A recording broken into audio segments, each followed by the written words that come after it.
오늘 주신 본문의 말씀 가지고 우리 인생에 사막이 필요한 이유, 우리 인생에 사막이 필요한 이유라는 제목으로 하는 말씀을 증거하도록 하겠습니다. 딱 오늘 우리가 들어야 될 말씀인 것 같아요. 딱 오늘 우리의 처지와 형편에 적합한 말씀인 것 같아요. 우리 인생에 사막이 필요한 이유. 참 생각대로 되지 않는 인생인 것 같아요. 참 내 뜻대로 되어지는 것이 별로 없는 인생인 것 같아요. 그래서 당황스럽고 참 살면 살수록 어려운 게 인생인 것 같아요. 얼마 전에 제가 시를 한 수 지었어요. 제목이 갱년기인데 빠지라는 뱃살은 안 빠지고 엄한 머리숱만 빠진다. 뭐 이런 시예요. 참 빼고 싶은 건 안 빠지고 안 빠져야 될 것은 자꾸 빠져서 곤란한 게 우리 인생인 것 같아요. 내 삶에 불현듯 만나게 되는 여러분 사막과 같은 고난, 광야와 같은 아주 외로운 시간이 있다는 것이죠. 상실, 실패, 가난, 질병, 시련, 막힘 등 참 이런 사막이 우리에게 불현듯 찾아오면 우리는 당황하게 됩니다. 여러분이 지금 어떤 사막을 인생 가운데 맞닥뜨리고 지나가고 계신지요? 어떤 때는 물질의 사막을 만날 때가 있어요. 참 잘 풀릴 때는 별것 아니었는데 와 정말 거짓말처럼 정말 없어져 버리는 돈, 물질은 사람을 참 비참하게 만들 때도 있더라고요. 옛날에 그까이 거 아무것도 아니었는데 한번 꼬이고 엉키기 시작한 물질의 문제가 나를 참 고통스럽게 하고 고난하게 만들 때가 있더란 말이죠. 어떤 사람은 관계의 사막을 지날 때가 있어요. 마치 썰물처럼 마치 짝이라도 한 듯 약속이라도 한 듯 요 이 땅 한 것처럼 썰물처럼 쫙 빠져나가는 정말 그 관계 속에서 허탈하고 외롭고 처절하고 고독한 광야를 지나가야 할 우리 인생의 한 부분도 있더란 말이죠. 어떤 사람은 질병의 광야를 만나 허우적거리며 오늘도 많은 이들이 탄식하고 한숨으로 그 밤을 지새울 때가 있다는 것입니다. 왜 이런 시간, 왜 이런 고통, 왜 이런 상황이 찾아왔는지 참 원망스럽고 서운하고 낙심할 때가 많다는 것입니다.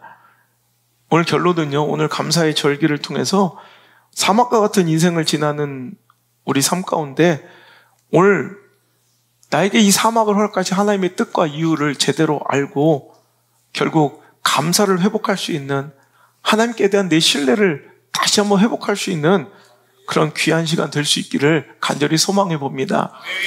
내 뜻대로 되지 않을 때 감사하십시오. 그것이 오히려 축복이라는 것입니다. 자, 결론으로 이제 다시 본론으로 들어가서 오늘 보세요. 우리 인생에 사막이 있다는 거죠. 오늘 분명히 하나님께서는 사랑하시는 이스라엘 백성들을 광야 가운데 사막 가운데 일부러 끄집어내셔서 이끄셨다는 것을 말씀하고 계십니다. 근데 여러분 오늘 이 말씀 가운데 여러분 사막이 어떤 의미인지를 알아야 돼요. 사막은 우리 인생의 그 사막은 그냥 재수없어서 복불복으로 걸려든 것이 아니라 하나님께서 정확하게 계획하시고 의도하셔서 우리에게 선물하여 주신 우리에게 허락하신 삶의 일부분이라는 것을 기억해야 합니다. 사막은 무엇일까요? 오늘 하나님께서 말씀하시기를 얼마 전 우리 수능 시험처럼 사막은 우리 신앙의 테스트라는 거예요. 자, 말씀 볼까요? 2절의 말씀, 내 하나님 여호와께서 이 40년 동안 내게 광야의 길, 즉 이 사막의 길을 걷게 하신 것을 기억하라. 이는 너를 낮추시며 너를 뭐하사? 시험, 테스트하셨다는 거예요. 시험하시는 거예요. 사막은 시험장입니다. 자, 16절에도 내 조상들도 알지 못하던 만나를 광야에서 내게 모셨나니 이는 다 너를 낮추시며 너를 시험하사. 그러니까 사막은요 하나님의 시험장입니다. 하나님과 우리의 관계 속에서 하나님께서 뭔가 확인하고 싶은 바가 있어 우리에게 제공하시는 시험장이에요. 여러분 시험이 즐거운 사람이 어디 있어요? 시험이 재밌어요? 얼마나 긴장되고 떨리고 두려운 시간이에요. 뭐 거의 죽을 상으로 애들 막 그 긴장감에 떨며 들어가는 그 모습 보세요. 하지만 여러분, 반드시 우리는 그 시험을 치러야 되고 통과해야 더 멋진 인생의 세계와 더 넓은, 여러분, 뭔가 선택지가 열려진다는 것 알기에 그 고통스러운 시험장으로 부모들은 자식들을 여러분 들여보내는 거예요. 여러분, 자녀들이 고통하고 긴장하고 괴로워하는 모습을 보고 싶은 부모가 어디 있겠어요? 그럼 여러분, 당연히 내 자녀가 고통스러워 긴장하고 두려워 도망치고 싶을 때 그 길을 피하게 해줘야죠. 시험장에서 빼내줘야죠. 시험장에서 도망치게 해줘야죠. 시험 못 보게 가로막아줘야죠. 근데 그런 부모는 아무도 없어요. 왜?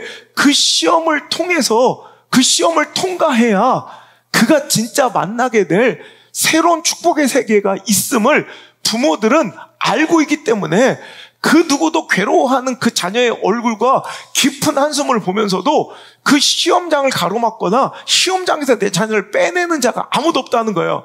오히려 사랑해서 그 시험장으로 들여보내고 사랑해서 그 시험장 밖에서 기도해 줄지언정 그 사랑하는 자녀들의 시험을 가로막거나 오늘도 그것을 거절하도록 내버려 두지 않는다는 것입니다. 여러분, 사막은 시험입니다. 하나님께서 우리에게 확인할 것이 있는, 그래서 우리에게 문제를 내주시는 시험장이에요. 근데 그 시험의 목적은 분명합니다. 여러분, 시험에도 다 목적이 있어서 시험 보죠. 그냥 대나가나 시험 본 사람 없죠.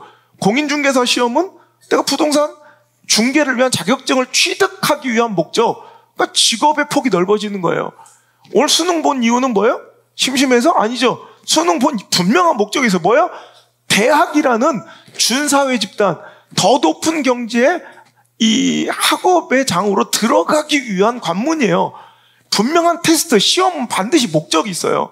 그럼 하나님께서 사막이라는 우리에게 시험을 주실 때는 하나님도 목적이 있으실 거 아니에요. 하나님도 우리에게 주시려는 뭔가 여러분, 이 통과했을 때 주시고자 하는 목적이 있을 거 아니에요.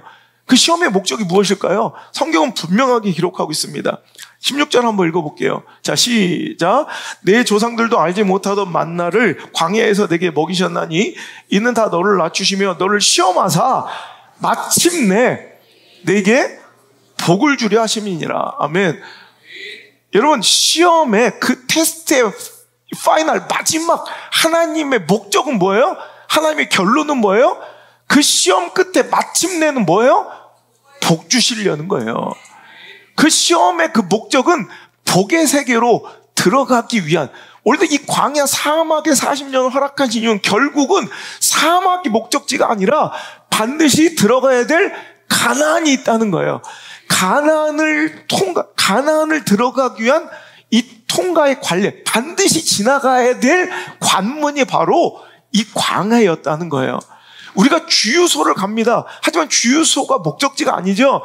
주유소에서 기름을 넣어 갈 곳이 있는 것처럼 광야가 목적지가 아니라 광야의 시험을 통과해서 반드시 하나님께서 우리에게 파이널리 마침내 주시고자 하는 복의 세계가 있다는 거 여러분 기억하시길 바랍니다.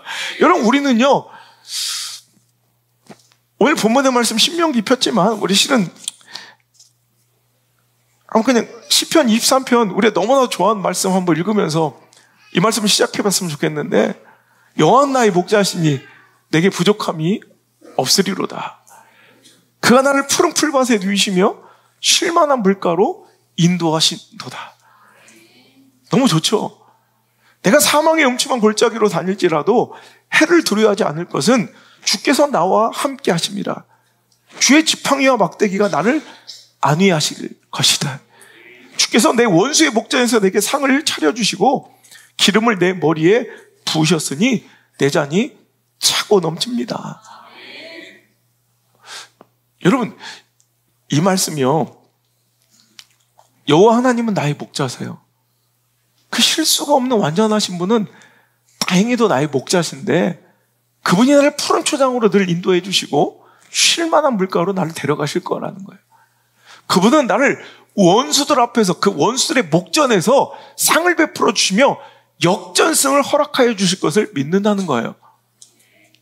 사망의 그 음침한 그 두려운 골짜기에서 내가 두려워하지 않을 수 있는 이유는 그분이 언제나 나와 함께 하실 것이고 그의 지팡이와 막대기로 나를 보호해 주실 것이래요. 우리는요, 이 말씀 읽을 때 굉장히 감격적이고 감동적이고 정말 따뜻하고 포근하고 좋아해요. 글로 읽을 때는 좋고요, 남이 얘기할 때는 좋아요. 근데 막상 내가 사망의 음침한 골짜기 한복판에 있을 때는 여러분, 자연스럽게 내 안에 이런 의문이 들고요, 이런 서운함이 있을 수밖에 없어요. 하나님이 전지전능하시고 하나님은 실수가 없으시고 하나님은 못할 것이 없는, 그죠?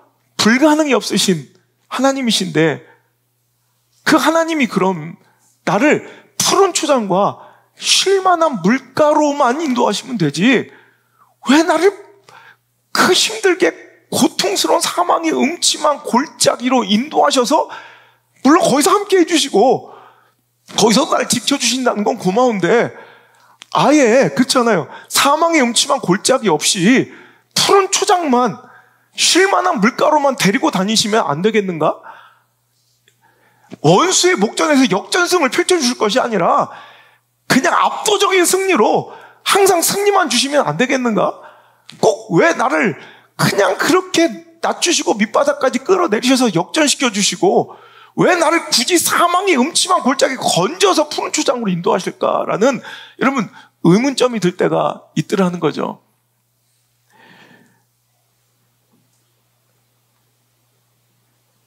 왜 우리로 사망의 음침한 골짜기로, 그 척박한 사망과 외로움의 광야로, 메마름과 그 목마름을, 그 고독과 외로움을 허용하시고 계시는가?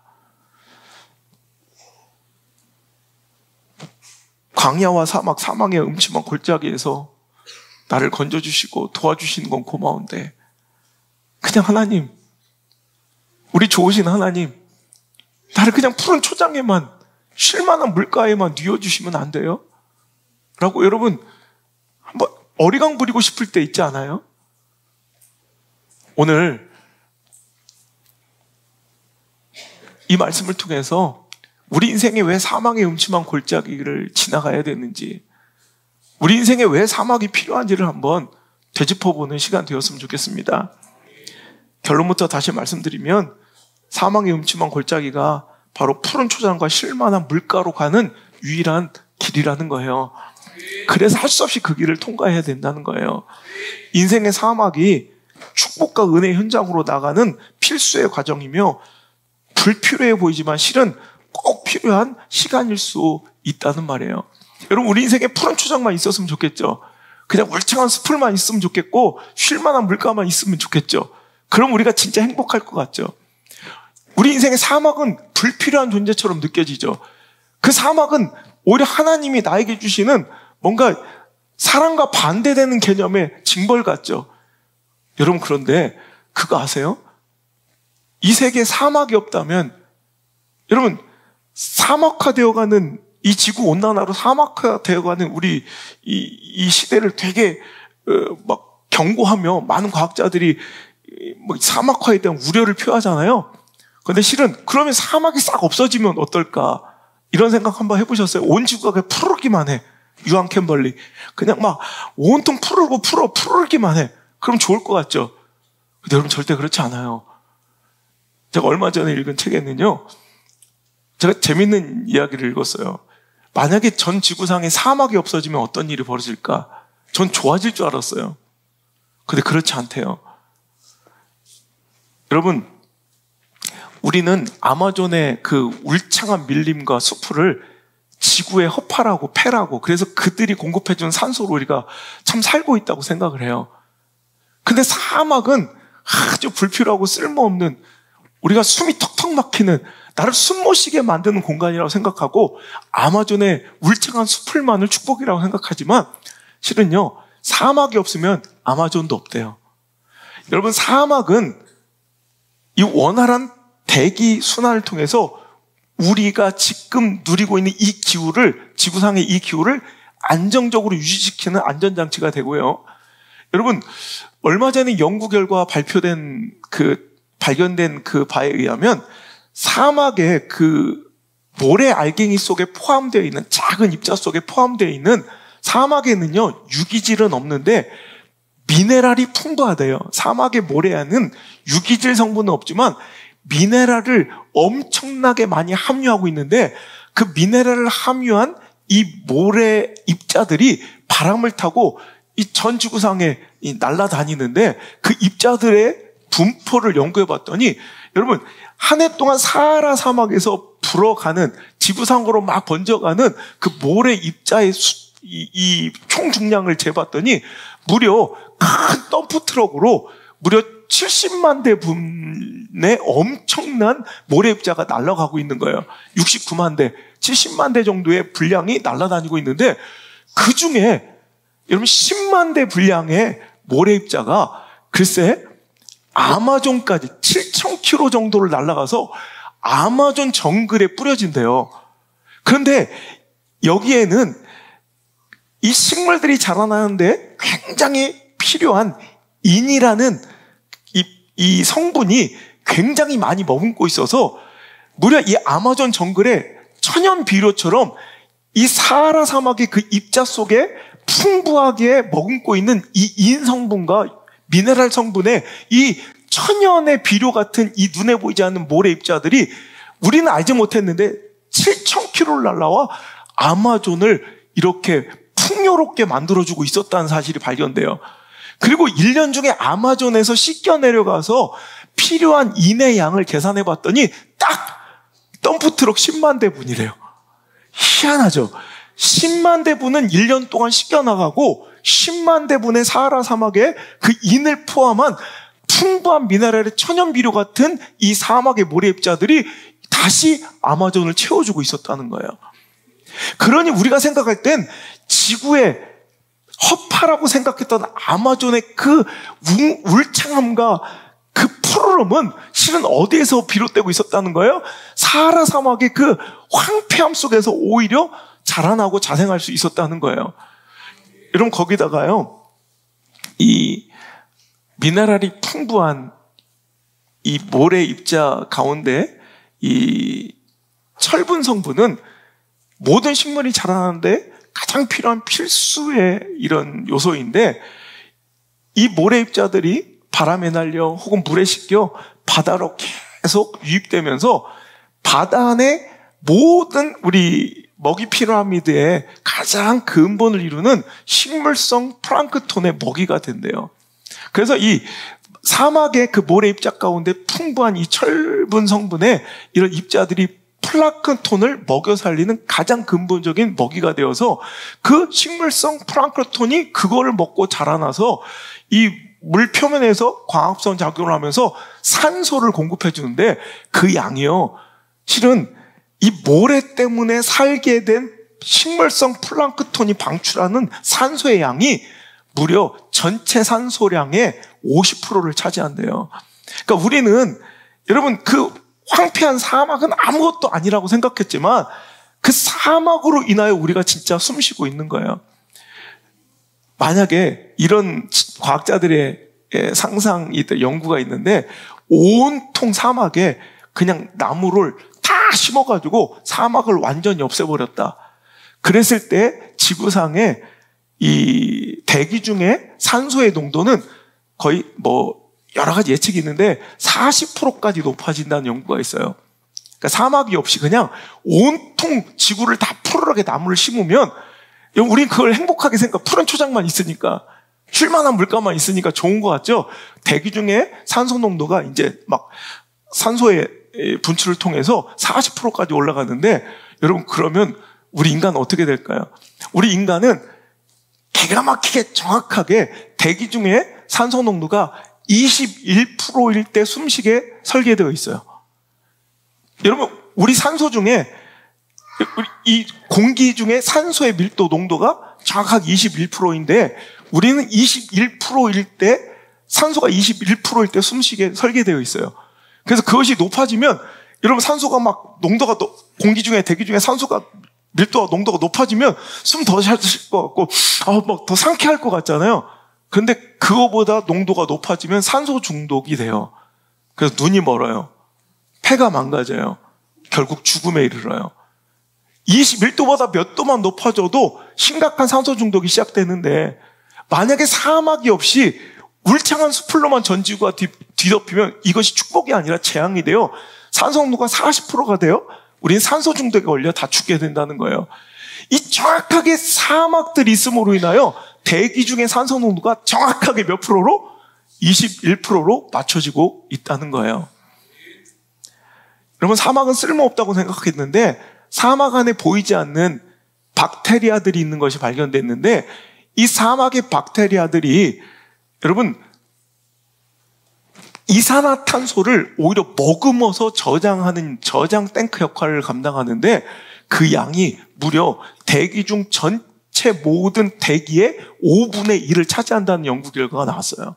그러니까 여러분, 우리가 생각할 때는 나무만 있는 것이 좋은 것 같은데 실은 사막이 오히려 우리를 숨쉬게 한다는 거예요. 하나님, 이런 사막 때문에 숨이 턱턱 막히고 정말 살 수가 없어요라고 우리는 절망하고 있지만, 이 바보야, 너 사막 때문에 살고 있는 거야. 사막 때문에 숨 쉴 수 없다고 생각했는데 저 푸른 울창한 숲을만 저에게 달라고 기도했는데, 이 바보야, 네가 몰라서 그래. 우리 과학이 발전하고 조금씩 알고 되니까 이런 것들을 알게 된 거죠. 옛날엔 몰랐죠. 불필요하고 무가치한 것을 했던 사막이 실은 오히려 나를 숨을 턱턱 막히게 하는 것 같았는데, 실은 나로 하여금 지금 숨 쉬고 나를 살게 하는 이유였다는 거예요. 여러분, 그렇습니다. 우리 인생에도요, 그 척박하고 숨이 턱턱 막히는 사막과 같은 시간이 찾아올 때가 있어요. 그것 때문에 죽을 것 같아요. 그 관계의 사막, 그 물질의 사막, 그 질병의 사막, 그 시련의 사막, 그 실패의 사막이 나를 주저앉히고 나를 숨 못 쉬게 만드는 것 같지만, 오늘 하나님께서 이렇게 말씀하시는 거예요. 그것 때문에 네가 지금 존재한단다. 그것 때문에 너희들이 이 모습 이대로 살아갈 수 있단다라고 우리에게 속삭이신 하나님의 음성을 들을 수 있었으면 좋겠습니다. 제 인생도 그런 것 같아요. 그 20대 그 혈기왕성할 때 시련의 아픔을 경험하고, 저는 세상 끝난 것 같고 진짜 막 아무것도 남지 않은 것 같았어요. 그런데 그 시련의 과정이 오히려 이렇게 진짜 축복된 아내를 만나고 가정을 이루게 되는 그런 원천이고 근간이 되었다는 거예요. 목회 가운데 수많은 상처와 또 수많은 아픔들이 있어요.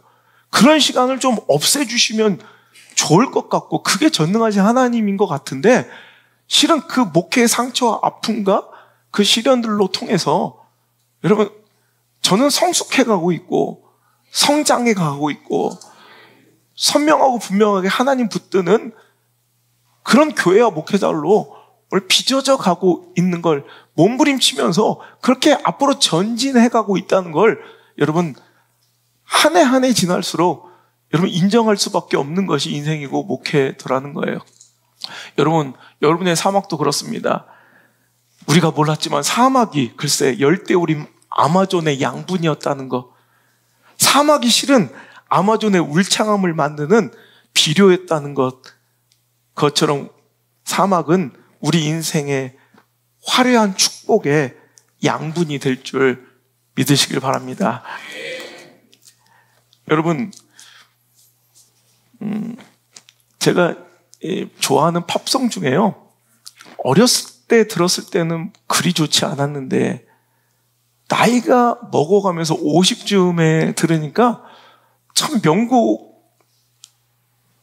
막 인정하고 계속 듣고 싶어지는, 그러니까 나이가 들수록 더 듣고 싶은 그런 노래들이 있더라고요. 그 중에 한 곡이 빌리 조엘의 피아노맨이에요. 그것은 뭐 그 선율도 좋지만 실은 그 가사를 이렇게 진짜 음미하면서 들으면 정말 이렇게 좀 눈물이 나요. 한 낡은 작은 피아노 바에서, 술집에서 피아노를 치며 생계를 유지하는 한 젊은 이런 피아노맨의 자기 이야기예요. 항상 술 달근하게 취해서 피아노 곁으로 몰려들어서 이 곡 저 곡을 청하면 그것에 맞춰 실시간으로 이제 연주해주는 그것으로 팁 받고 먹고 사는 한 가난한 피아노맨의 이야기인데, 실은 이 이야기가 빌리 조엘의 실제 이야기입니다.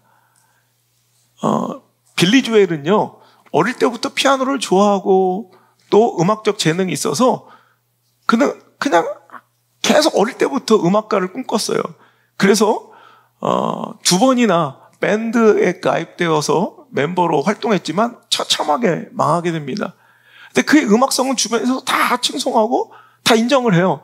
그래서 그는 용기를 내어 솔로 1집을 이제 내게 되지만, 그때 너무너무 이제 실수하고 후회스러운 것이 그의 첫 번째 음반 제작자를 너무 잘못 만난 거예요. 여러분 유명합니다. 아트립이라고, 이 아트립이라는 이 아주 그냥 사기 같은 이런 제작자를 만나가지고요, 형편없는 그의 재능을 오히려 더 돋보이게 만들어주는 것이 제작자와 매니지먼트의 역할인데, 오히려 그의 음악성을 완전히 더 아주 그냥 더 하찮게 만드는.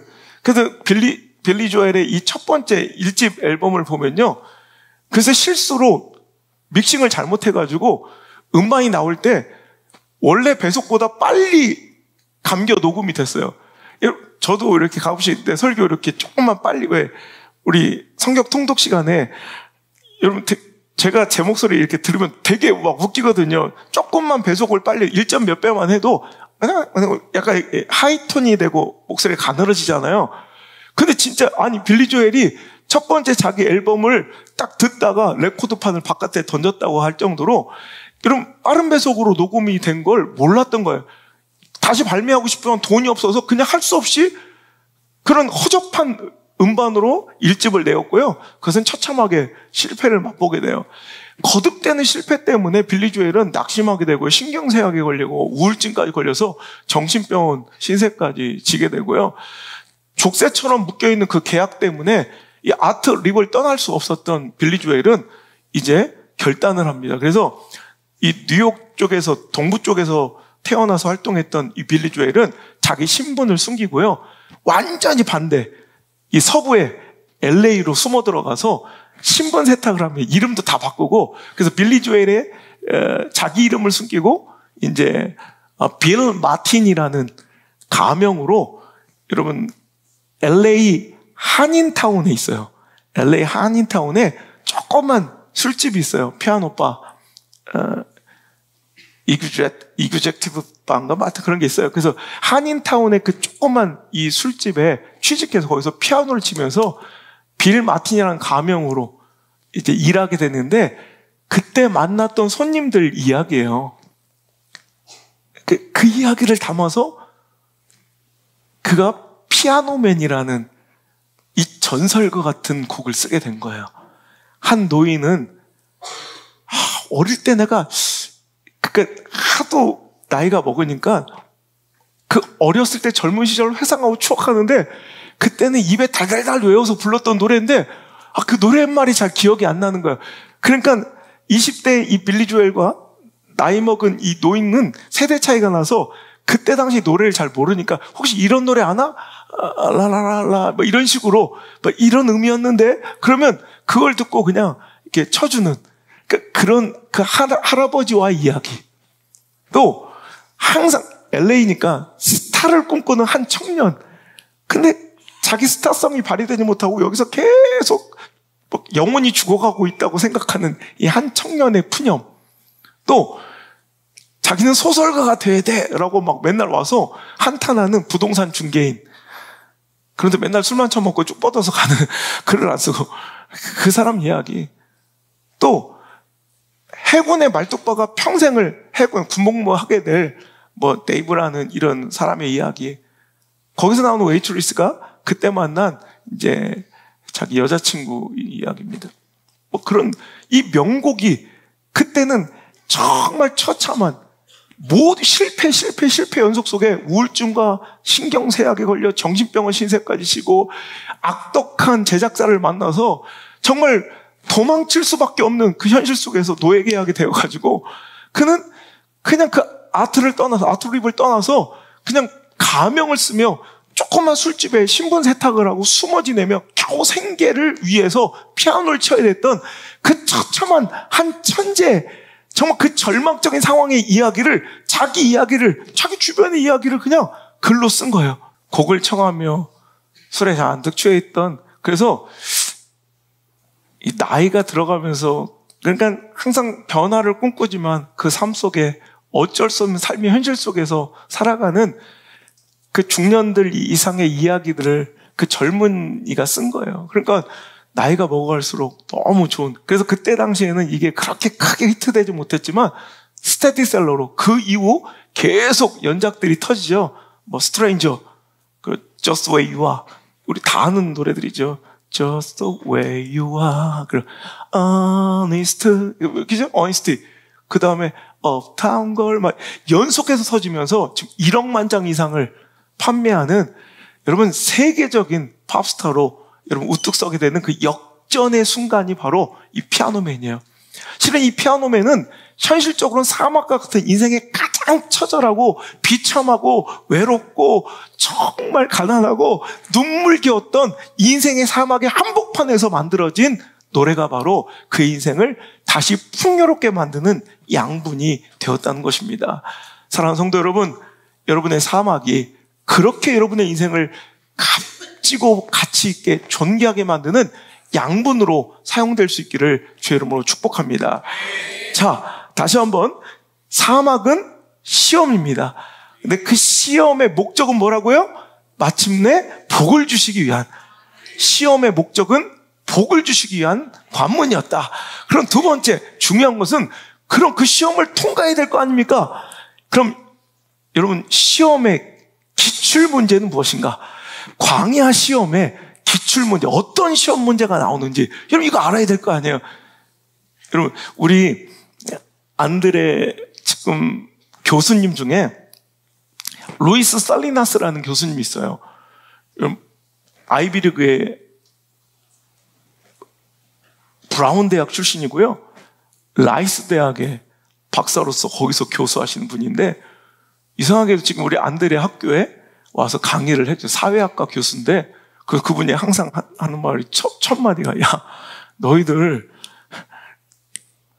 지금 내는 수업료에 몇 배 이상을 내야 들을 수 있는 수업을 너희들은 그 몇 분의 1만 내고 이렇게 똑같은 수업을 듣고 있는 거야 라면서 되게 멋진 분이죠. 그래서 그 대단한 분이 와서, 그래서 안드레가 제일 좋아하는 교수님이고, 그 교수님도 안드레를 너무 좋아해서 이번에 안드레 추천서를 써주셔서 안드레가 이렇게 좀 되게 좋게 되었는데, 그 교수님이요, 얼마나 재밌는지, 내가 이번에 좀 특별한 선물을 그분에게 보내주려고 하는데, 여러분, 그분이 수업 중에 이렇게 들어오신 사진이에요. 여러분, 이분이에요.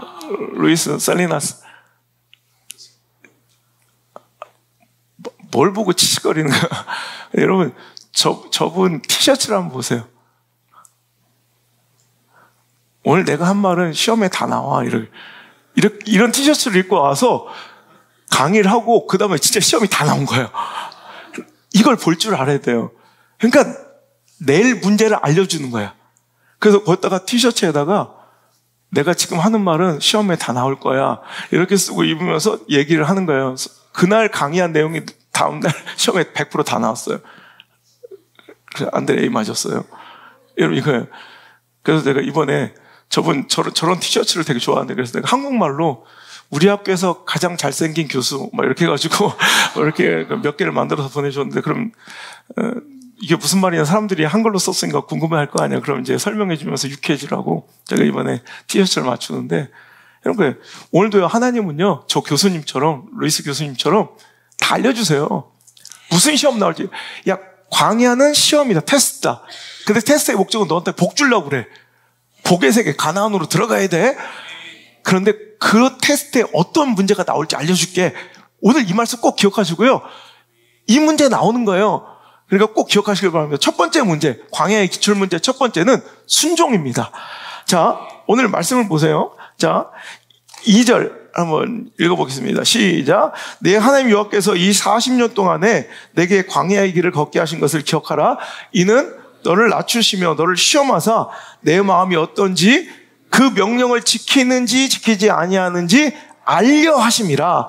자, 3절 시작. 너를 낮추시며 너를 줄이게 하시며 또 너도 알지 못하며 내 열조도 알지 못하던 만나를 내게 먹이신 것은 사람이 떡으로만 사는 것이 아니요 여호와의 입에서 나오는 모든 말씀으로 사는 줄을 내게 알게 하려 하심이니라.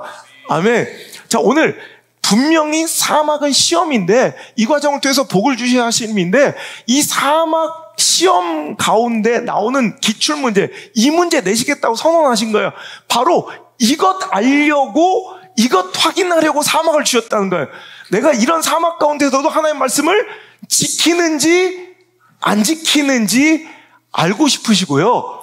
또 사람은 봐봐, 먹고 살면 되는 게 아니라 떡으로만 사는 것이 아니라 결국 하나님의 말씀으로 사는 것임을 알게 하려 주시려고. 자, 이거요. 오늘도 하나님은 그런 사막 가운데도 인생의 처절한 실패와 아픔과 고난과 고통 중에도 자, 저 사람은 정말 하나님의 말씀을 지키는지 안 지키는지 알길 원하셨고, 또 하나 결국 사람은 떡으로만 사는 것이 아니라 하나님의 말씀으로 사는 것임을 우리한테 알게 하려 주시려고. 여러분, 저는 2절 3절의 끝부분에 여러분 꼭 체크를 해놨으면 좋겠어요. 하나님은 사막 가운데 우리가 이런 상황에서도 하나님의 명령을 지키는지 안 지키는지 알려 하심이며, 또 하나님은 우리에게 사막 가운데 하나님의 입에서 나오는 모든 말씀으로 내가 진짜 살아가야 된다는 것을, 살아갈 수밖에 없는 존재라는 것을 알게 해주시고 싶어 하신 것이다. 사막은 이거 확인하는 시간이에요. 하나님 우리를 통해 그 사막 가운데서 하나님 말씀에 순종한지 안 한지를 알고 싶으시고, 결국 하나님 말씀이 우리를 살게 한다는 걸 알려주시려고 사막을 우리에게 허락하여 주셨다는 거예요. 여러분, 사막을 만날 때 우리는 그 환경과 상황을 너무 두려워하고, 그 나머지 우리는 환경과 상황과 형편에 우리는 막 마음을 쏟고 시선을 둬요. 하지만 여러분, 환경과 상황은 변화무쌍한 모래 언덕과 같아서 여러분 이것을 바라보고 살아가면 절대로 그 사막을 통과할 수가 없다는 것입니다. 상황이 똑같아요? 형편이 여러분 죽을 때까지 똑같아요? 여러분 사람이 똑같아요? 여러분 관계가 똑같아요? 아니죠? 변화무쌍한 존재들이요. 상황과 처지와 형편은 언제든지 변하고 사람과 관계는 언제든지 변해요. 마치 모래바람 한번 쑥 불어가면 언덕이 없어지고 생겨나기도 하는 사막의 모래 언덕들처럼 변화무쌍한 거예요. 여러분, 사막을 지나가는 6가지 방법이라는 스티브 도나휴라는 제가 자주 언급하는 책입니다. 여러분, 사막을 지나간 6가지, 우리 인생을 사막이라고 보고 이 사막을 건너가고 지나갈 수 있는 6가지 지혜 중에 스티브 도나휴는 첫 번째 지혜로, 사막이 있다면 당신 절대 지도를 보지 말고 나침판을 봐라. 여러분, 사막은 지도가 무의미한 곳입니다. 왜? 변화무쌍하니까. 지형지물을 바라보고 걸어가면 반드시 길을 잃게 돼 있다는 거예요. 내가 모래 언덕 바라보고 계속 걸어갔는데 자고 일어나서 그 모래 언덕 바라보고 걸어가다 보니까 딴 길로 가고 있다는 거예요. 왜?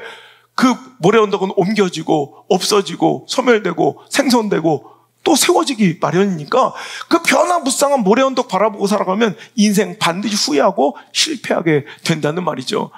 그래서 절대로 변치 않는 나침판을 보고 그냥 아무리 의심스럽고 뭔가 혼란스럽고 당황스러워도 분명히 이쪽 방향에 뭐가 있었는데 없어져서 잘못된 것 같아도 끝까지 나침반 붙들고, 변하지 않는 나침반 붙들고 그 방향을 믿고, 그가 가르치는 방향을 믿고 끝까지 전진해야 사막을 건너갈 수 있다는 말이에요.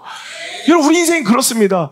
우리들 자꾸 상황과 처지와 형편과 사람과 관계에 치여서 오늘도 사막을 맞이하게 되면 오늘도 그 안에서도 또 상황을 의지하고 형편을 바라보고 또 처지를 또 바라보면 비관하며 사람 의지하고 관계에 의탁하며 살아가고 이 사막을 건너보려고 애를 쓰더라는 거예요. 몸부림치더라는 거예요.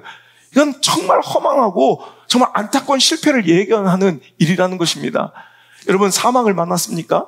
그럴 땐 여러분 순종을 붙들어요. 말씀을 붙들어야 합니다. 여러분, 제가 좋아하는 작가 생텍쥐베리가 사막의 죄수 중에서 이런 말이 나와요. 나는 지도를 보면서 하룻밤을 꼬박 세웠다. 하지만 다 소용없는 일이었다. 내가 어디 있는지 알 수 없었으므로. 여러분, 사막은요, 지도를 아무리 바라보고 있어봤자 여러분 절대로 거기서 길이 나오지 않아요. 급변하는 시대 가운데 절대 망하지 않는 방법은 더 빨리 변화를 받아들이고 수용하는 것이 아닙니다. 급변하는 그 변화무쌍한 시대 가운데 절대 변하지 않는 것들을 붙들어야 삽니다. 변화무쌍한 시대 가운데 상황 속에서 나도 더 기민하고 재빠르게 변화를 막 추구해 가며 사는 것이 아니라 그렇게 급변하고 변화무쌍한 인간들 사회인데도 이상하게 변치 않는 것이 있어요. 여러분, 그거 붙들어야 합니다. 그래야 살 수 있다는 거예요. 그것이 바로 하나님의 말씀입니다. 여러분, 푸른 마르고 꽃은 시들어도 결단코 세월이 지나도 시간이 지나도 변하지 않는 것이 우리 하나님의 말씀인 줄 믿습니다. 절대 변개치도 아니하고 절대 변하지도 않고 절대 변덕스럽지도 아니하고 반드시 이루어진 하나님 말씀 붙들고 여러분 그 말씀 가운데 나침판 삼아서 방향 삼아서 말씀에 생명 걸고 목숨 걸고 인생을 걸어서 반드시 그 사막을 건너가 하나님 예배하시고 마련해 주신 여러분이 약속하신 그 축복의 가나안을 맞이하시고 누리시는 저 여러분 되시기를 주의 이름으로 축복합니다.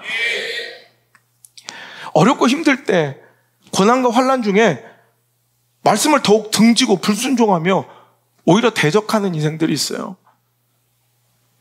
그러나 광야 시험의 가장 중요한 시험의 출제 의도는 바로 이거예요. 그럼에도 불구하고 하나님의 명령을 따르는지 따르지 않는지를 알고 싶으시다는 거예요. 그러니까 여기서 실패자가 나오는 거예요. 고난과 환난과 어려움이 닥칠 때 여러분 보란지 말씀을 등져버리고 말씀을 버려버리는 인생들이 있지만 여러분 그건 실패예요. 사망 가운데 하나님께서 그 시험을 출제하신 출제자의 의도는 그 가운데 우리의 말씀을 대하는 모습, 그 순종의 자세를 보시길 원한다는 거예요. 아, 그럼에도 불구하고 그리 아니하실지라도 죽으면 죽으리다. 내 생명도 조금 더 아끼지 아니하고 오늘도 하나님 말씀 붙들고 살아가는 그 모습을 보기 위하여 하나님께서는 우리에게 이 광야라는 사막이라는 시험을 허락하여 주셨다는 거예요. 말씀에 순종할 수 있는지, 상황과 처지와 형편이 달라지고 초라해지고 내 기대에 어긋나면 언제든지 말씀을 버릴 수 있는 건 아닌지 하나님 이것을 알고 싶고 이것을 보고 싶으신 거예요. 이게 바로 우리의 믿음이거든요. 여러분, 내가 원하는 것만 주시는 하나님을 신뢰하는 것, 이건 믿음 아니죠. 내가 바라는 대로만 해주시는 그 하나님의 말씀만 순종하겠다는 것, 이건 신앙 아니죠. 이건 거래고 이건 투자고 이건 계약이죠. 우리는 그것과 상관없이 그리 아니하실지라도, 그죠? 오늘도 어떤 상황, 처지, 형편에서도 그 말씀을 따르고 순종할 수 있는 자, 이게 진짜 신앙이고 믿음일진데 하나님 그 진짜 신앙과 하나님을 향한 사랑과 그 믿음을 보기를 원하셔서 오늘도 사막이라는 시험장으로 당신을 초대하셨다는 거예요. 정신 차리십시오. 그때 말씀 붙들어야 합니다. 말씀으로 살아내고 말씀을 기억해내고 말씀을 기준 삼아 말씀을 버팀목 삼아 살아낼 수 있는 훈련할 수 있는 기회가 바로 사막 한복판이라는 것입니다. 여러분의 인생에 아무리 처절한 사막을 만났을지라도 여러분이 지금 아무리 고단한 사막 한복판에 있을지라도 말씀이 들리고 말씀이 기억나고 말씀대로 살고 싶고 그 말씀이 소중하고 가치 있게 여겨지고 그 말씀을 붙잡으려 여러분이 몸부림치고 있다면, 그 말씀대로 살아가고 있다면 반드시 회복의 기적이 기다리고 있다는 것을 명심하시길 바랍니다. 여러분, 테스트에서 진짜가 드러나는 법이에요. 여러분, 오늘도 테스트는 진짜를 가려내는 작업이에요. 아는 척하는지 진짜 아는 사람인지 아는지 모르는지를 테스트를 통해서 가려지는 거예요. 선명해지는 거예요. 여러분, 이 테스트는요, 오늘도 조금만 이 테스트를 해보면, 사막 테스트를 거쳐보면 여러분 사역이고 말씀이고 뭐 다 버리는 이런 교만한 자들이 있어요. 말씀을 등져버리고 말씀을 오히려 더 여러분 등 돌리고 오히려 경히 여기는 이런 사람들이 있어요. 이게 가짜라는 거예요.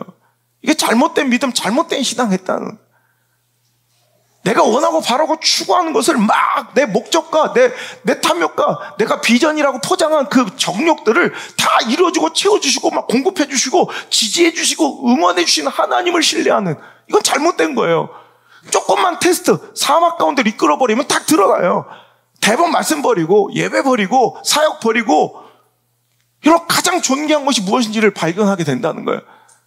야, 저럼에도 불구하고, 저런 상황에도 불구하고, 저런 처절함에도 불구하고 말씀 붙드는구나.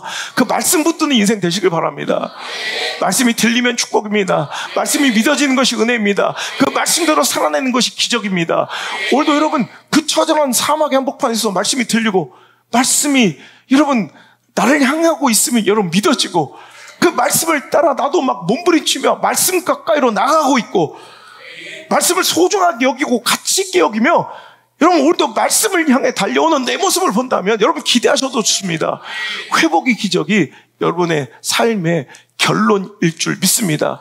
지금 비록 사망의 음침한 골짜기에 한복판에 발 딛고 있을지라도 반드시 당신의 내일은 푸른 초장이며 쉴 만한 물가로 그 인도하시는 실수 없으신 나의 목자 되신 여호와 하나님을 만나게 될 줄 믿으시면 아멘. 자, 테스트. 여러분 이제 사막 가운데 이 시험 꼭 나옵니다. 이 문제 꼭 나옵니다. 첫 번째 순종, 두 번째는 겸손입니다. 오늘도 하나님께서 자 출제의 의도를 밝히신 이후에 말씀하신 것이 있습니다. 자, 두 번째 출제의 의도는 자 16절입니다. 한번 읽어보겠습니다. 시작. 내 조상들도 알지 못하던 만나를 광야에서 내게 먹이셨나니 이는 다 너를 낮추시며 너를 시험하사 마침내 내게 복을 주려 하심이라. 여러분 하나님의 테스트 사막의 출제의 의도는 여러분 하나님의 사막의 이 시험에는 반드시 이 두 문제가 꼭 나와요. 첫 번째 말씀 지키는지 안 지키는지 보는 거예요. 두 번째 겸손한지 안 한지를 보는 거예요. 2절에도 마찬가지입니다. 하나님 여호와께서 이 40년 동안 내게 광야의 길을 걷게 하신 것을 기억하라. 이는 이 목적은 너를 뭐하사? 낮추시며 너를 시험하사. 자 3절에도 너를 낮추시며 너를 줄이게 하시며. 오늘도 여러분 굶주리게 하고 고단하게 만드는 것이, 외롭게 만드는 것이, 처절하게 만드는 것이 하나님의 목적이 아니라 그것을 통해서 하나님께서 뭘 훈련시키고 뭘 보기를 원하시는 거예요? 낮추심이 목적입니다. 여러분 낮추심, 그 겸손이 오늘도 하나님께서 우리에게 이 사막의 테스트를 통해서 보시고자 하는 우리의 신앙의 가치고 모습이라는 거예요. 출제자의 의도가 분명하게 여러분 무슨 문제 낼지를 알려주시는 거예요. 사막 가운데 이런 문제 낼 거라고 알려주시는 거예요. 여러분 겸손은 무엇인가요? 마음을 하나님께 낮추고 결국 내가 할 수 없으며 내가 한 게 아니구나 여기는 그 낮은 마음. 여러분 이게 바로 겸손이에요. 여러분 겸손은 별게 아니라 주눅 들어서 쪼잔하게 막 찌질하게 낮은 자존감으로 사는 게 이게 겸손이 아니에요. 겸손해 보이는 악마도 있어요. 여러분 찌질해 보이지만 그게 겸손은 아니에요. 겸손해 보이는 악마가 있다고. 하지만 당당해 보이는 겸손이 있어요. 겸손은 뭐냐면 내가 한 게 아니구나. 여기까지 온 모든 것이 내가 한 게 아니구나. 내가 할 수 있는 것도 없구나. 하나님이 하셨고 내가 한 것처럼 보이지만 그 할 수 있는 능력을 주신 분은 하나님이시구나. 이거 깨닫는 시간이 바로 이 사막의 시험장이라는 거예요. 여러분 그렇다면 내가 한 것도 아니고 내가 할 수도 없음을 인정하면 결국 내 삶 속에서 드러날 수밖에 없는 삶의 모습은 두 가지밖에 없어요. 순종이고요, 감사예요. 내가 하는 게 아니야. 내가 할 수 있는 게 없어. 그럼 뭐예요? 하나님 말씀을 따를 수밖에 없는 존재. 하나님을 절대적으로 의존할 수밖에 없는 존재가 돼요. 이게 순종이에요. 그거 내가 할 수 있는 게 아니고 내가 한 게 아니구나 생각하니까 뭐예요? 감사할 수밖에 없어요. 그래서 겸손의 결론은 순종이고요, 겸손의 열매는 바로 감사예요. 그러니까 감사가 없는 겸손은 없어요. 결국 겸손의 목적지는요 감사예요. 무조건 겸손의 종착역은 바로 감사로밖에 표현될 수밖에 없어요. 내가 한 게 아니에요. 이런 감사의 무조건 열매는 순종이에요. 내가 할 수 없구나. 그래 하나님 말씀에 목숨 걸어야죠. 그 불기둥 따라가야죠. 그 구름기둥 따라가야죠. 이런 그러니까 순종과 감사가 함께 나올 수밖에 없는 게 겸손.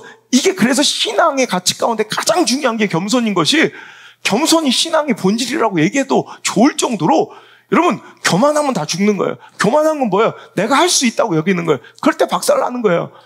내가 했다고 착각하는 거예요. 이게 교만이, 이게 박살 나는 거예요.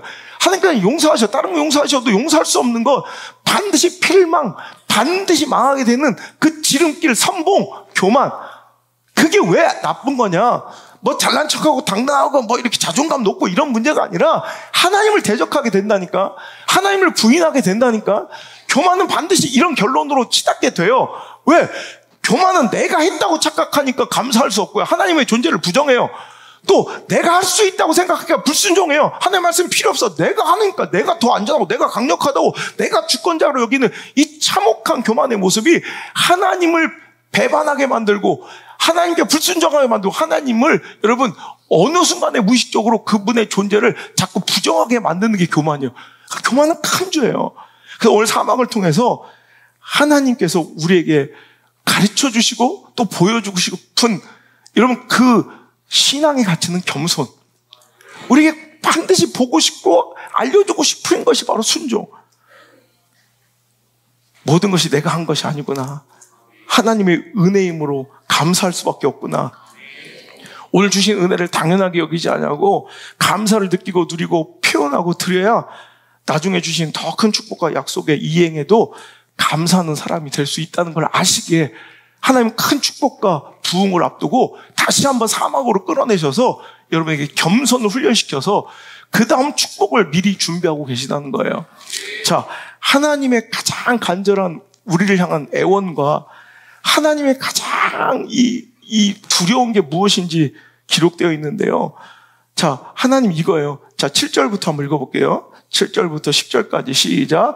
내 하나님 여호와께서 너를 아름다운 땅에 이르게 하시나니 그것은 골짜기든지 산지든지 시내와 분천과 샘이 흐르고 소산지요 포도와 무화과와 석류와 감람나무와 꿀의 소산지라. 내가 먹을 것이 모자람이 없고 그 땅의 돌은 철이요 산에서 동을 캘 것이라. 내가 먹어서 배부르고 내 하나님 여호와께서 옥토를 내게 주셨으므로 말미암아 그를 찬송하리라. 아멘. 어느 순간 내 삶에 부족함이 없고 배가 불러요. 주변에 밀과 보리와 포도와 무화과와 석류와 감람나무와 또 꿀이 천지예요. 어디 가든지 물이 풍부한 골짜기와 분천, 시내가 넘쳐나요. 여러분 이럴 때 우리가 깜빡 잘못하면 이것을 당연하게 여기고 소홀하게 여기고 어느 순간 그냥 당연히 내 것인 양 여러분 누리고 있는 내 모습을 발견할 때가 있어요. 자식들이 건강하고 자라나고 가족이 화목하고 물질이 풍요하고 뭐 하던 일 뭐 그냥 뭐 그럭저럭 잘 되고 이럴 때 그냥 이것들이 어느 순간 너무 당연해 보이고 내가 그것을 소홀하게 여길 때가 있다. 그럴 때 하나님께서 우리를 한번 처참할 정도로 깨트려서 정신 차리게 해주시는 거예요. 오늘도 여호와를 찬송할지어다. 여호와께 이럴 때 감사해야 된다는 거예요. 그 감사를 잃지 않는 저와 여러분 되시길 바랍니다. 12절부터 다시 한번 읽어볼게요. 12절에서 14절. 이게 하나님의 간청이고 애원이에요. 시작. 내가 먹어서 배부르고 아름다운 집을 짓고 거주하게 되며 또 내 소와 양이 번성하며 내 응응 중식되며 내 소유가 다 풍부하게 될 때 내 마음이 교만하여 내 하나님 여호와를 잊어버릴까 염려하노라. 아멘. 하나님의 염려는 이거밖에 없어요. 하나님의 근심은 이거밖에 없어요. 또 다 잊어버릴 것 같아. 오히려 좋은 집 짓고 살아가며 소와 양이 번식하며 은금이 증식되고 소유가 풍성하게 될 때 까딱 잘못하면 우리가 교만해져서 하나님을 잃어버리는 거예요. 그러면서 17절 18절 시작. 그러나 내가 마음에 이르기를 내 능력과 내 손의 힘으로 내가 이 재물을 얻었다 말할 것이라. 하나님 여호와를 기억하라. 그가 내게 재물 얻을 능력을 주셨음이라. 아멘. 우린 여러분 내가 한 것 같고 내가 이룬 것 같고 당연한 것 같고 어느 순간 그것을 내가 감사 없이 그냥 너무 그냥 당연하게 여기며 그 가치를 내가 소중하게 여기지 못할 때 불현듯 느닷없이 내 인생에 찾아오는 그 사막을 통해서 우리가 해야 될 것은 낮아짐이에요. 겸손이에요. 겸손은 쭈그러지고 막 뭔가 처참하게 살아가라는 것이 아니라 진짜 겸손 뭐라고요? 아이고 내가 한 게 아니구나. 내가 할 수 있는 게 아니구나. 하나님 더욱더 의지하고 순종할 수밖에 없는 존재. 모든 것 하나님께 찬송하고 영광과 감사를 돌 수밖에 없는 존재. 여러분, 그러니까 이 겸손은 바로 순종을 부르고 감사로 살아갈 수밖에 없는 존재로 이렇게 낮아지는 것, 이게 바로 겸손이고, 하나님께서 사막 가운데 가장 듣고 싶은 노래가 우리의 입술에서 들려지는 이 감사의 찬양일 줄 믿습니다. 고난은요, 광야는요, 사막은요, 메마름이고 목마름이고 위험함이고 고독함이고 처절함이래요. 그 40년 동안 하나님께서는 그 위험하고 광활하고 끝도 없는 그 척박하고 숨이 턱턱 막히고 목마르고 메마르고 거칠고 두렵고 외로워 죽겠는 그 사막을 우리에게 주셨대요. 근데 이 말씀을 막 하시면서도 그 틈새 그 사이사이 그 행간마다 근데 정말 약한 딸바보처럼 자식 바보처럼 하나님 성도들 바보인 우리 하나님은 냉혹하고 냉정하게 그들을 사막 가운데 홀로 내동댕이 치지 못하시고요. 분명히 하나님은 그것은 광활하고 고독하고 위험하고 정말 끝도 없고 정말 메마르고 목마른 곳이야, 위험한 곳이야, 이렇게 말씀하시면서도 우리에게 상기시켜 주시는 말씀이 곳곳에 기록되어 있는데, 그런데 봐봐, 2절에 이 40년 동안 내게 광야의 길을 걷게 하신 것을 기억해봐. 3절에 네 열조도 알지 못하던, 네 조상들도 한번 경험해보지 못했던 특이한 나와의 추억, 만나로 너를 먹였잖아. 4절에 너 그거 알아? 정말 처절하고 외롭고 힘든 길이었는데, 위험한 길인데 그 40년 동안 내 의복이 헤어지지 않았다는 걸. 너 발이 부르트거나 물집 한번 잡힌 적 없다는 거 알아?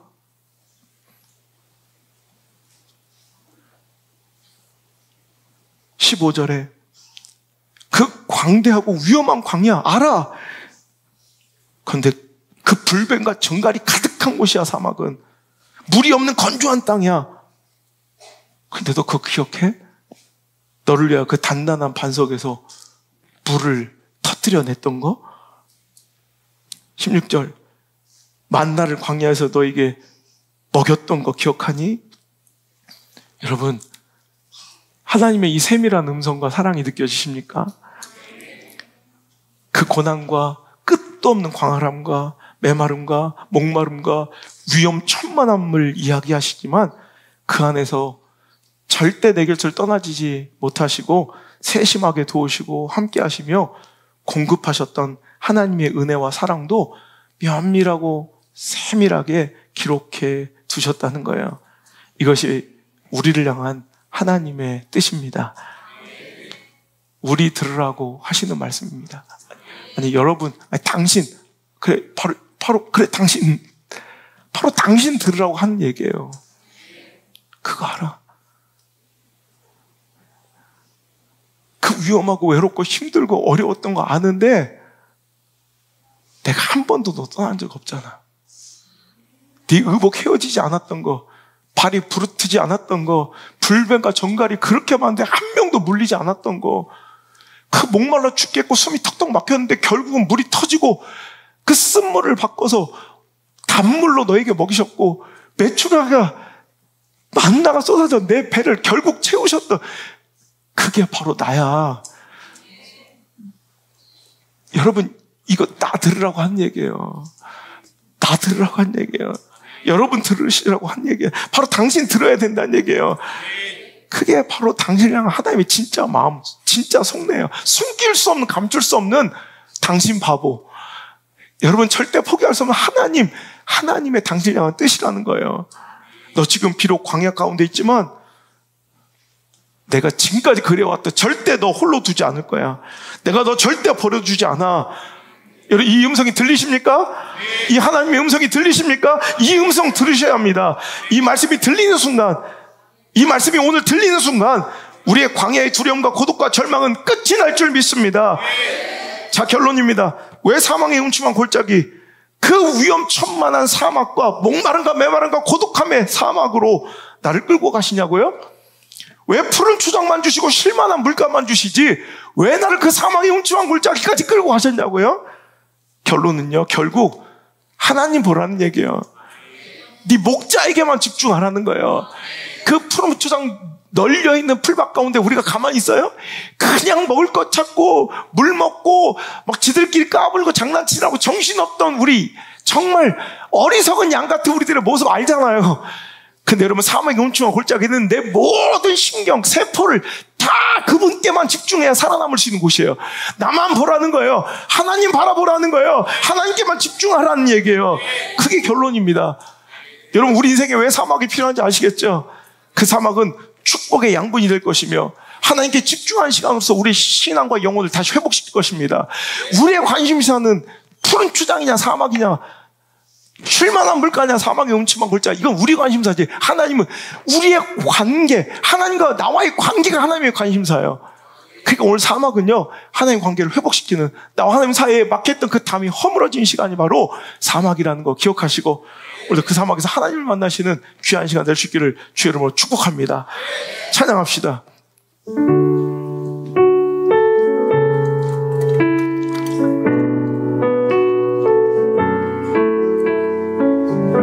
사막에서는 소중한 것, 그 사람이 정말 가치 있게 여기는 것이 선명하게 드러납니다.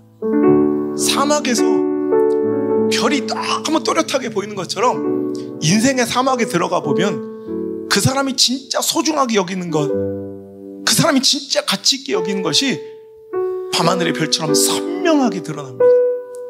도시의 불빛 속, 축복과 형통과 풍요함의 불빛 속에 잘 보이지 않았던 우리의 진짜 가치, 우리의 진짜 의존, 진짜 신뢰의 대상, 그 가치들이 분명하게 드러난 시간이 바로 사막입니다. 아, 저 사람이 뭘 가장 중요하게 여겼는지, 아, 저 사람은 저걸 정말 가치 있게 여기구나, 여러분, 정확하게 선명하게 드러난 시간이 여러분 당신의 사막입니다. 그래서 인생은 사막을 만나봐야 제대로 평가돼요. 그래서 믿음은 사막을 건너봐야 제대로 평가돼요. 오늘 여러분, 그 사막 가운데 우리가 있습니다. 그 시험을 내신 하나님의 의도를 꼭 기억하시고, 어떤 문제 나오는지 알려드렸으니 그 문제 꼭 잘 푸셔서 여러분 통과하시고 승리하시는 축복의 인생 되시기를 축원합니다. 나를 사랑하신 주 사랑 감사합니다. 고맙습니다. 사랑합니다. 예수님 감사합니다. 고맙습니다. 사랑합니다. 하나님 고맙습니다. 감사합니다. 사랑합니다.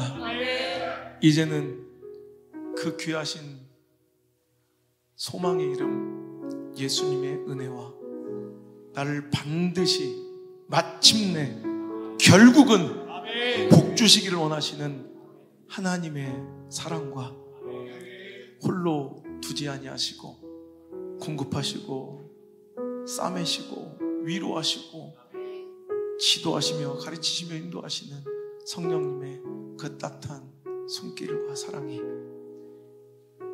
오늘 인생의 사막 한복판에서 절망하고 낙심하며 한숨의 모래바람, 처절한 고독의 찬 기운 속에서도 막막한 그 황량함의 한복판에서도 그 처절하고 참혹한 고독과 외로움 속에서도 찢어지는 목마름 속에서도 하나님 함께 하심을 믿고 신뢰하고 그 가운데 마침내 복 주시려는 하나님 그 사랑 신뢰하며 주님 내어주신 그 귀한 순종과 겸손의 문제 찬찬히 인내하며 풀어내는 사랑하는 모든 성도들의 머리 위에, 우리 사랑하는 모든 미디어 성전, 이 영상을 보는 모든 가족들 위해 이제부터 떠나가지 마시고 1초도 떠나지 마시고 영원토록 함께 계시기를 간절히 축원하옵나이다. 아멘.